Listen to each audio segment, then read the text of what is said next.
আসসালামু আলাইকুম রহমতুল্লাহি বারাকাতুহু। সুপ্রিয় দর্শক মণ্ডলী, কেমন আছেন সবাই? আশা করছি সবাই ভালো আছেন। আলহামদুলিল্লাহ, আমি আলহামদুলিল্লাহ, আল্লাহ পাকের অশেষ রহমত এবং আপনাদের একান্ত দুবাই খুবই ভালো আছি। সো বন্ধুরা, আজকে যে ব্যাপারটাকে নিয়ে একটু আলোচনা করব, আমি একটা ফেসবুকে পোস্ট দেখলাম।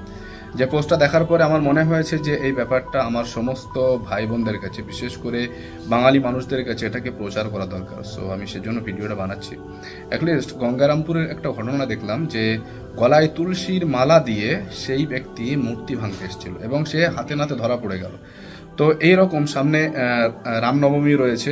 তো এই রামনবমীকে লক্ষ্য করে বিভিন্ন জায়গায় উস্কানিমূলক বিভিন্ন ধরনের মন্তব্য বক্তব্য আপনারা শুনতে পাচ্ছেন। তো সেই সুবাদে আমি বলছি, কিছু অসাধু মানুষ রয়েছে যারা সাম্প্রদায়িক উস্কানিমূলক বিভিন্ন ধরনের বা সাম্প্রদায়িক দাঙ্গা লাগাবার জন্য বিভিন্ন রকমের অপচেষ্টায় লিপ্ত রয়েছে। এই ব্যক্তি কোনো কিন্তু জিহাদির বাচ্চা নয়, ইনি হলেন একজন সনাতনী হিন্দু ধর্মের মানুষ। সো তিনি মূর্তিটাকে ভেঙে মুসলমানদের উপরে দোষ চাপিয়ে দিয়ে এখানে একটা দাঙ্গা লাগাবার চেষ্টা করছিল। তো এই ধরনের বিভিন্ন ছোটোখাটো বিষয়গুলো আপনারা একটু খেয়াল রাখবেন, নজর রাখবেন।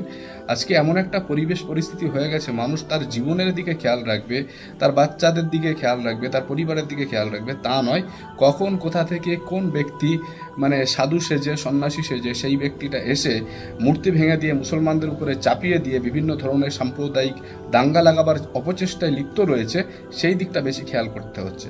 মানে বড় আশ্চর্যের ব্যাপার। সো বন্ধুরা, আমি আপনাদেরকে এতটুকু বললাম, সতর্ক বার্তা হিসেবে আপনারা ভিডিওটাকে প্রচুর পরিমাণে শেয়ার করে দিন। সো আপনারা ভালো থাকুন, সুস্থ থাকুন, দেখা হচ্ছে আগামী ভিডিওতে।